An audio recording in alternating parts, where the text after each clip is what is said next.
क्या 300 रुपए में मात्र 1 GB ये वक्त भारत में वापस आने वाला है? और आपके हार्ट के, आपके दिल के बारे में एक ऐसा फैक्ट जो आपने नहीं जाना तो आपने कुछ नहीं जाना। और क्या नेचर यानी प्रकृति ही भगवान है, गॉड है? और आपका भाई या बहन या मम्मी या पापा सिर्फ 1 सेकंड में आपके रूम में 1 लाख बैक्टीरिया ला सकते हैं। ये आपको जरूर जानना चाहिए कैसे। और अजीब बात यह है कि आपके फैमिली मेंबर्स में से ही कोई उतने बैक्टीरियाज को लाया है आपके रूम में। ऐसे ही कई इंटरेस्टिंग बातों को आज आप इस वीडियो में जानोगे। अगर आपने चैनल को सब्सक्राइब करके ऑल पे क्लिक किया हुआ है तब तो ठीक है, डन। लेकिन अगर आपने अभी तक नहीं किया है तो चैनल को सब्सक्राइब करके बेल आइकन पे क्लिक करके ऑल पे जरूर क्लिक कर लेना, ताकि अगली वीडियो आपके फोन में सबसे पहले पहुंच जाए। फैक्ट नंबर 11, अगर मैं आपको एक नाम शो करूं, जैसे कि for example doctor Sumit Mishra, तो इनके नाम के आगे DR डॉट लगा हुआ है, यानी डॉक्टर, राइट? तो अगर मान लो किसी के नाम के आगे ER लगा हुआ है तो इसका मतलब क्या है, आपको पता है? ऐसे ये बहुत अनकॉमन है, लेकिन बहुत जगहों पर इसको यूज किया जाता है। ER सुमित मिश्रा,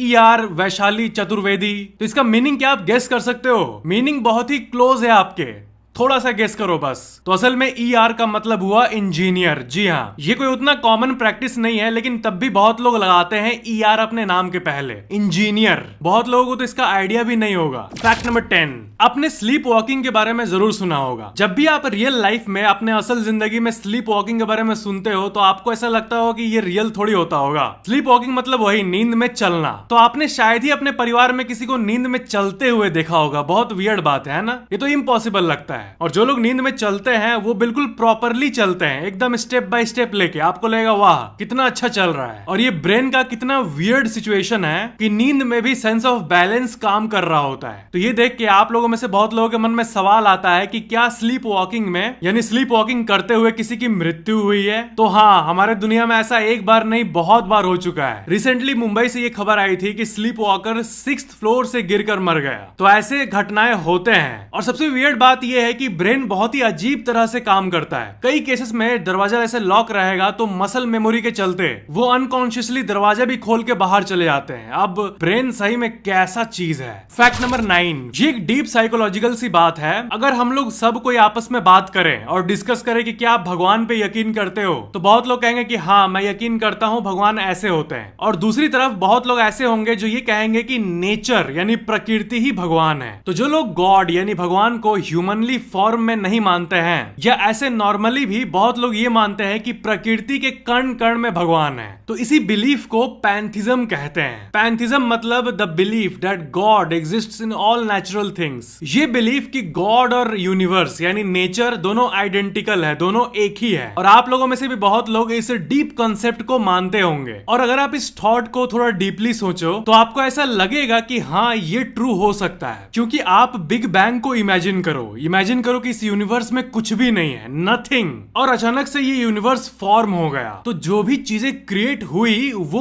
उसी का पार्ट था, यानी एसेंशियली हम गॉड का ही पार्ट है। ये पूरा प्रकृति ही भगवान है एक तरह से। और इसलिए दुनिया भर में बहुत लोग इस कंसेप्ट को मानते हैं। जैसे कि आप देखते होंगे बहुत लोग अपने आप को नास्तिक कहते हैं। तो असल में आप पूरे वर्ल्ड को देखोगे तो आपको ये पता चलेगा कि नास्तिक ऐसे नहीं होते हैं कि वो किसी एनर्जी पे नहीं मान रहे, ऐसे भी होते हैं। लेकिन ज्यादातर जो नास्तिक लोग होते हैं वो ये कहते हैं कि क्या भगवान, क्या प्रकृति भगवान है, कुछ ऐसा लैंग्वेज होता है उनका। और अगर थोड़ा साइंस और लॉजिक को भी देखे तो ये थोड़ा सा फिट बैठता है। ये कुदरत, ये प्रकृति, ये नेचर, यही गॉड है। पैंथिज्म ये कहता है। फैक्ट नंबर 8, ये एक थोड़ा डीप फैक्ट है, इसके बारे में आप थोड़ा सोचना। क्राई बुली एक शब्द होता है, इसका मतलब आपको पता है क्या होता है? आपने ऐसे लोगों को लाइफ में देखा होगा, क्राई बुलीज को। क्राई बुली मतलब एक ऐसा पर्सन जो कि जानबूझकर दूसरों को हैरेस करता है और खुद ही विक्टिम बन जाता है। जो ऐसे इविल लोग होते हैं उन्हें क्राई बुली कहा जाता है। और अकॉर्डिंग टू वेरियस पीपल ये क्राई बुली किसी खराब इंसान से भी ज्यादा डेंजरस होते हैं, क्योंकि एक घटिया झूठा मक्कार इंसान जो अगर कुछ खराब करता है या फिर किसी मूवी का विलन कुछ खराब करता है तो वो कॉन्फिडेंटली करता है कि हाँ मैं खराब कर रहा हूं। लेकिन क्राई बुलीज जो होते हैं वो खुद दूसरे को चोट पहुंचा के, वो भी जानबूझकर, खुद मेन टाइम पे रोने लगते हैं और फिर उसी चीज को रिपीट करते हैं। ऐसे लोगों को अगर आपने फेस किया है तो आपको पता ही होगा, और नहीं फेस किया है तो जब करोगे तो आपका खून खौल जाएगा। फैक्ट नंबर 7, ये ह्यूमन बॉडी के बारे में एक बहुत ही डीप सी बात है कि इंसान के शरीर से आखिर कितना पसीना निकल सकता है। आपने उन ड्रामेटिक वायरल रील या शॉर्ट्स में तो देखा ही होगा कि कैसे एक इंसान को बीमारी और उसके अंदर से लगातार लगातार पानी निकलते रहता है। तो वैसा तो नहीं, लेकिन अगर रियल लाइफ की बात करें तो एक ह्यूमन बॉडी एग्जैक्टली 1 घंटे में कितना पसीना निकाल सकता है? तो इसका आंसर है 4 लीटर्स।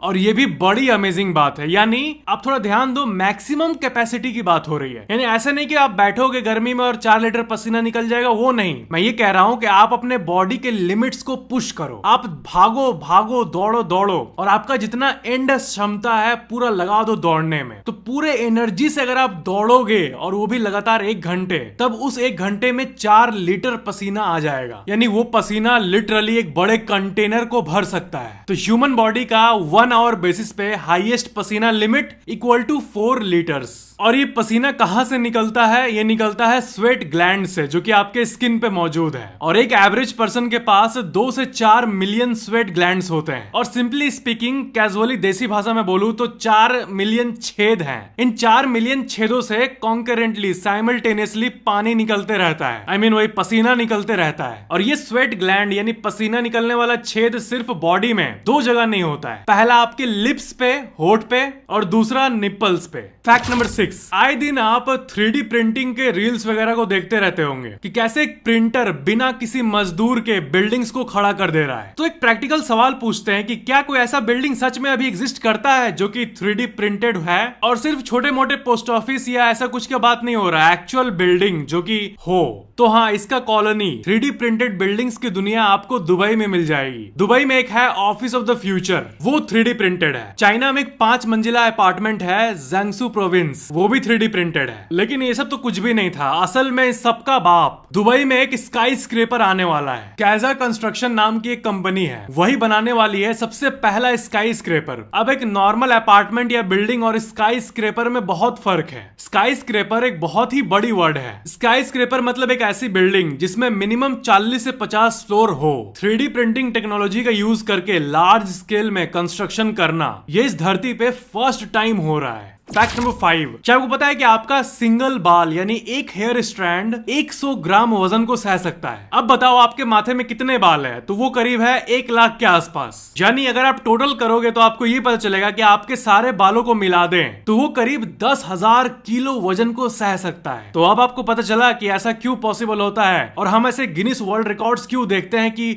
एक लड़की ने बालों से प्लेन को टान लिया या फिर बालों से एक ट्रक को टान लिया। ये फिजिकली पॉसिबल है, लेकिन उतने दर्द को माथे में सहना ये बड़ा चैलेंज होता है, और इसीलिए इसे सब कोई नहीं कर पाते हैं। फैक्ट नंबर 4, एक स्टडी के हिसाब से जब आप छींकते हो, स्नीज करते हो, तो छींकते टाइम जो आपके अंदर से हवा निकलता है उसकी रफ्तार 160 किलोमीटर प्रति घंटे होती है। और ये अमेजिंग फैक्ट नहीं था। अमेजिंग फैक्ट ये था कि सिर्फ एक छींक को ले अगर, तो एक छींक में लगभग 1 लाख जर्म्स होते हैं। अब यही देख के आपको समझ आ गया होगा कि छींकते समय माउथ को कवर किस लिए करना चाहिए, क्योंकि 1 लाख कोई छोटा नंबर नहीं होता है। बायोलॉजिकली स्पीकिंग सिर्फ 10 से 12 जर्म्स इनफ है एक इंसान को इन्फेक्ट करने के लिए, और स्नीजिंग में तो 1 लाख होता है। इसलिए आपने ये नोटिस किया होगा कि अगर घर में किसी एक पर्सन को कॉमन कोल्ड हो जाए तो बाकी लोगों को भी आसानी से हो जाता है। हाँ, पर घर में वो एक बंदा जरूर होता है जिसको कभी कुछ नहीं होता है, राइट? वो सुपर इम्यून सिस्टम वाला। फैक्ट नंबर 3, आपने आइसक्रीम तो खाया ही होगा, और आपको पता ही है कि आइसक्रीम मेल्ट हो जाता है। सिर्फ आधे घंटे या 40 मिनट में वो पूरा का पूरा गल जाता है। लेकिन आइसक्रीम इंडस्ट्री में बहुत दिनों बाद एक इनोवेशन हुई थी जापान में, जिसमें एक ऐसा आइसक्रीम निकला था जो कि कभी भी मेल्ट नहीं होता है। यानी उस आइसक्रीम को अगर आप पकड़ोगे तो वो आइसक्रीम ठंडा तो रहेगा, ऐसे जीभ से चाटोगे तो ठंडा तो लगेगा, लेकिन अमेजिंग ये है कि वो गलेगा नहीं। और इसके पीछे का जो टेक्निकल इंग्रेडिएंट है उसका नाम है पॉलीफेनॉल, और ये स्ट्रॉबेरी से एक्सट्रैक्ट होते हैं। और ये ना गलने वाला अगर आइसक्रीम आपको अनुभव करना है तो आपको जापान ही जाना होगा, क्योंकि ऐसा आइसक्रीम किसी भी और देश में अभी तक नहीं आया है। Fact number 2,